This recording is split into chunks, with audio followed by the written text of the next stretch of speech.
Welcome to the Business Therapy Podcast, a raw, unapologetic show built exclusively for hungry e-commerce entrepreneurs and executives craving explosive growth. I am Drew IQ, and you're tuning into the third session of our four-part narrative-driven therapy series featuring Alex. Okay, so Alex has returned yet again. He is remembering how bad he was in math back in the day and realizing he has been looking at his profit numbers all wrong. Time to dive into Alex's struggles and find out how Tyler and Andrew can assist. Drew IQ out.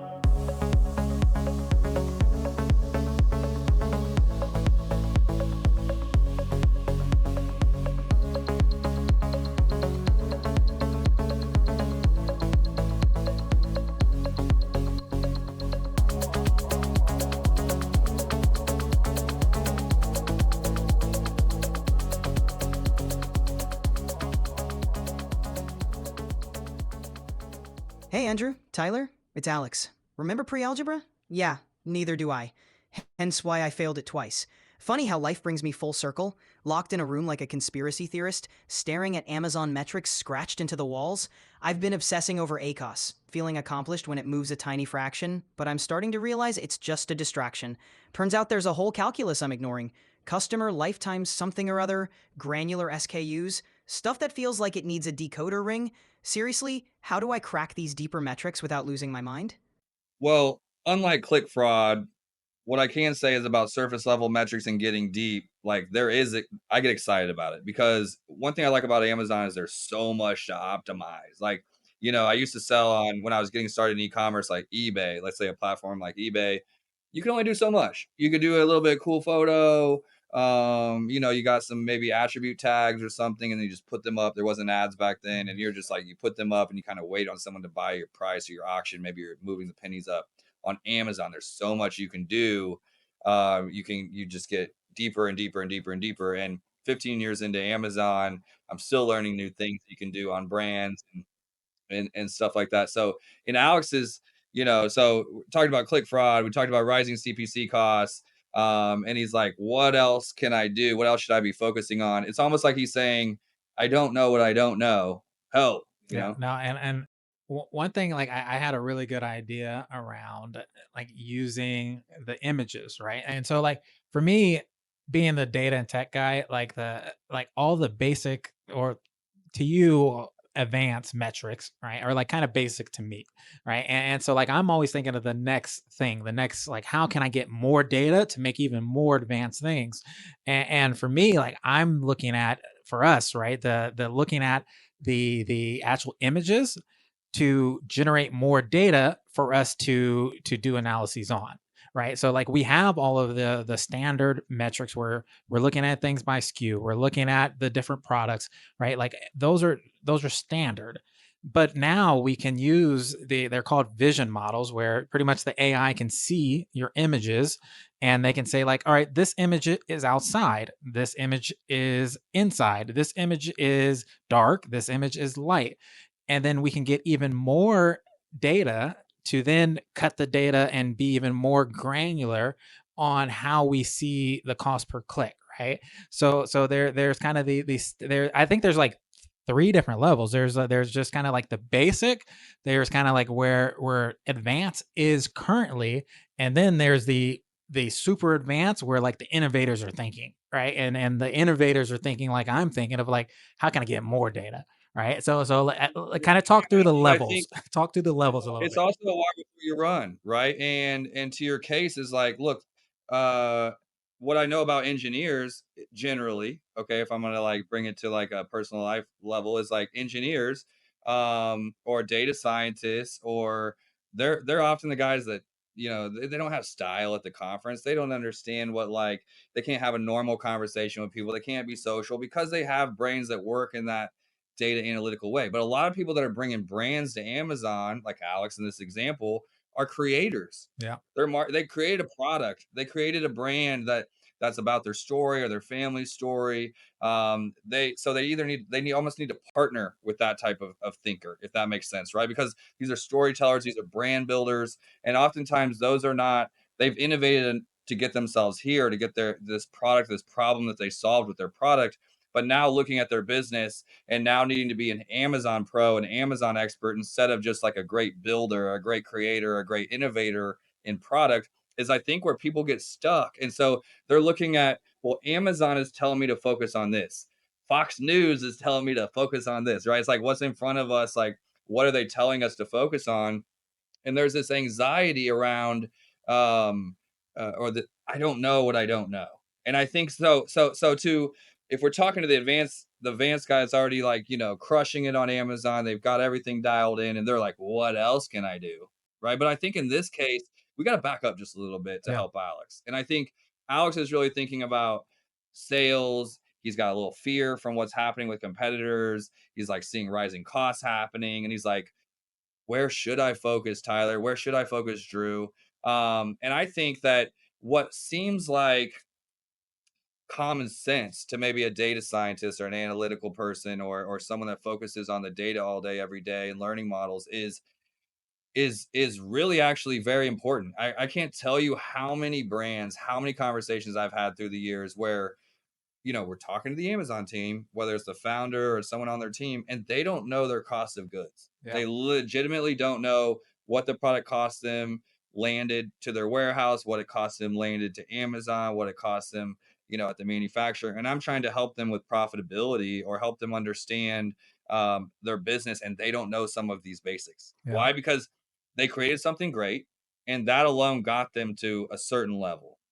If Yeah. that makes sense. Does that make sense, Tyler? Yeah, let me throw something out. So, and this is just like an evolution that I actually had myself. So I'm not, I haven't been a marketer. All right, like we met 8, 9, 10 years ago. I'm a data analytics person, and I creatively I built Tableau dashboard. So I was in the creative analytics.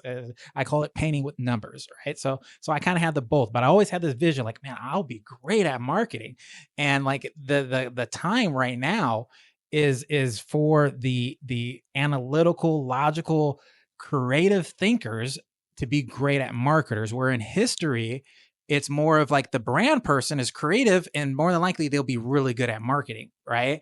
And the creativity made you good at marketing, but it's not like that anymore. Like you are no you just being creative by yourself, being a brand, you will be behind, because now marketing is like I said, more analytical and engineered based. And I just feel like if it's like someone like Alex, and you're having all of these problems, you kind of like what you did, right? Where you were like, man, like I see it, like I need somebody that can do this, right? Like, and I didn't even know that's what you were doing a year ago, right? But you saw it before everyone else. Like, I need in the engineer tech guy because this is what I see. And so I really think like the creative marketer needs to partner or needs to now embrace or get someone that does that side, because if you're not, you're going to be behind. So I guess I, I since you don't saw it, how did I how don't did you think it? disagree. I don't disagree, but my point to this is like, let's say that Alex understands that he needs to be innovative and he needs to learn these things. He needs to be marketing. Needs to just his storytelling is only going to get him so far. And I feel like that's where he is. Like conversations with him makes me feel like he understands that he's ready to go to the next level. But where do I start? AI is super broad. Profitability is super broad. Some of these tactics are super broad. Advertising, okay, I got the basics down, but I don't know where I don't know. Where do I start? Who do I learn from? Do I just dig in? And I know that there's a lot of anxiety when you don't have a focus as a business owner. There's a lot of anxiety when you don't know what to focus on or what needs your attention, and everything needs your attention. But when I have a focus, when I know either I'm learning from someone or I know what I'm following a coaching plan, or I have a partner that's telling me, hey, focus on these things, or I just know my gut is the right thing, that you get super clear, the anxiety drops away, you're working on the plan, doesn't matter how long it takes as long as we have a plan. And I think that's what so many sellers, just being an agency owner for a long time, I'm telling you, it's not about getting them to believe that they need to innovate or this or that. It's simply doing the things that they don't want to do or they don't know how, Yeah, which is uh, but there is a marketing sense here, but that's not really what I'm saying. When we're talking about profitability and going deeper in ads, what we're talking about is systems. We're talking about structure. We're talking about analyzing the data to say these products are profitable. these products are not. And then when you get to approaching the products that are not profitable, let's say you're analyzing them, the data says, hey, these 10 SKUs with ads are doing great, these 4 are eating at your margins and they're not doing great. Then you have to bring in, okay, what's the data telling us? What's some outside the box marketing ideas? Like, can we A/B test some images? Can we get the AI to try to help us problem solve what these things are? But you still have to get to that level before like the innovative ideas come out to help you fix Yeah, what you need to fix. I hear you, but like I feel like if Alex was my friend, right? Like and I was talking to Alex and I'm hearing the problems that he's having, right? I'm like my real advice to Alex would be like you need a partner with someone that has that skill set because I feel like we're gonna try to make Alex someone he's not, right? Like we're telling him the creator, the this like I need you to also be this logical technical, which is not real, right? So I think really the best advice for Alex would be just I understand like the everything's evolving, everything is changing. The what used to work a year ago, 2 years ago didn't. You need to figure out a way to partner with that person that can complement you just like you did a year ago, right? I think that is the real advice because every problem he's having would be solved by that person, right? And trying to have Yeah. Alex be both, I feel like is really a hard ask to ask him to do.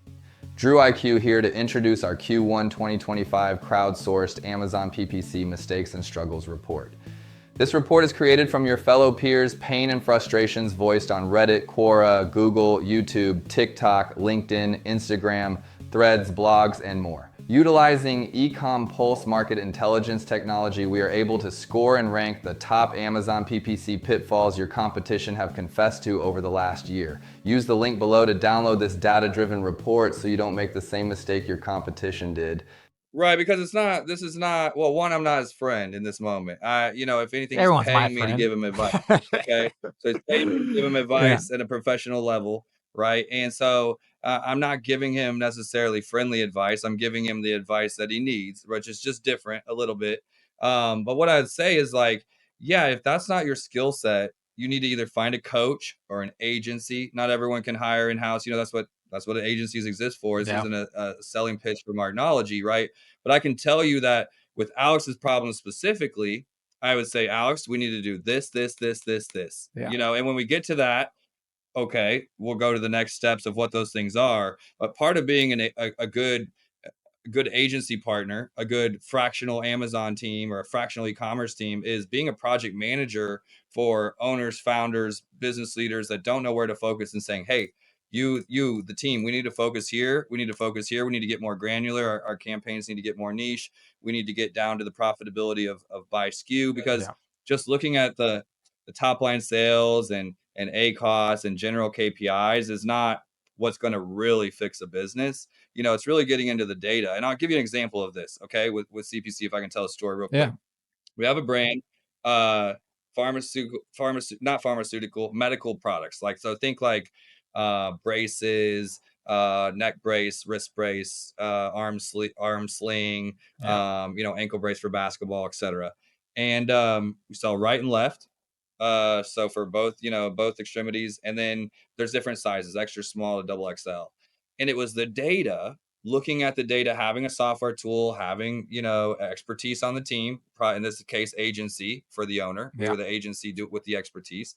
um, we came down to see that most of the sales were happening on certain sizes. So from an advertising perspective, we stopped advertising on extra small and triple XL and really focused on like large and extra large. Those were the two sizes. And then we saw that the data also told us that we had a lot more returns on specific items. Yeah. And since you understand that this is where the human element came in a little bit, is like what righties to lefties is, I think 10% of the market are lefties and 90% are right. So I stopped advertising on left. I stopped advertising on the size that weren't commonly bought. I stopped advertising on those sizes that were returned the most often because they didn't fit. Focus my advertising efforts, because of what the data was telling me, on those sizes that sold. And we saw a return rate drop. We saw profitability go up. We saw click-through rate go up. We saw all of the metrics improve. And that is where I think the perfect blend, of that data and that marketing, you know, experience can like come together if you have a good Yeah. team of getting deeper into the weeds, getting deeper into you know, into the biz. But I think like what you said earlier kind of resonated with me, and it reminded me of something you said is you don't know what you don't know, right? And there was a situation where I had a video editor do some work, and I just came up with this innovative idea out of just nowhere, right? And I told him about it. He was like, like how can you do that? Like he couldn't even grasp how I could do that, and I did it in like 45 minutes, right? And it's just because he doesn't know what he doesn't know. And so to me that scare, like that fear of there's all of this world out here and these possibilities that you just don't know, right? It is a very scary thing. And you tell me all the time is I try to get the smart people around me, right? Like so they can tell me what I don't know. And if you're just a solo, just doing it yourself, and there's just so much probably like opportunity that you just are unaware of. And even just like having an agency or having kind of like 10 people that you could just throw stuff around with, it's probably just way more beneficial just sitting there just trying to Google what do I do. What's your thought on Yeah, that? exactly. Plus, just even Googling something, in the words of Gary Vee, is so old Yeah, school. Like you need to chat GPT it, right? Like Google is not even we have to get rid of that term, just for go sure. Google it, right? Because I think that's behind the times. But Tyler, to like, you know, to leave Alex and our listeners with like a specific, you know, a specific action to really being like, look, I'm over these baseline metrics. Like I want to go deeper, outside of like, because they can't hire you, right? Like that's not an option for Yeah. them. You're not for sale, so to speak. So, you know, do they just go find someone that's brilliant at AI and data analytics? Do they look for an agency? Like, if you're wanting to go deeper and you don't know where to focus, like what's an actionable step that anyone can do, whether it's free or paid? I mean, for me, I'm all about learning, and so if it was me, I would learn how to do it, right? Like is very easy to learn now. You can learn in 10% of the time something that you could learn a year or two ago. And so if you have the want, you might be too busy and you just can't learn, then you need to get some help, right? I think really understanding your situation and embracing your situation will get you a lot farther, right? Like trying to be someone you're not or trying to learn something you don't have time to learn is going to hurt you more than being like, I'm too busy, I just need help, right? Or I just don't understand this, I can't learn it, I need help. Just not not letting your ego or your pride stop you, because I feel like that kills businesses and that kills people.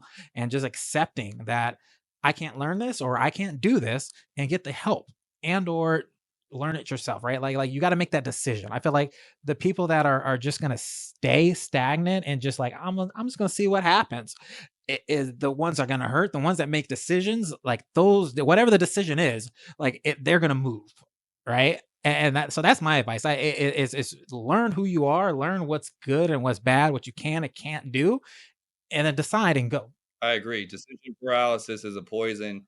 You know, pick a focus, pick an area of your business you want to focus on, you want to get better at, you want to get more knowledgeable in, and go. Yeah.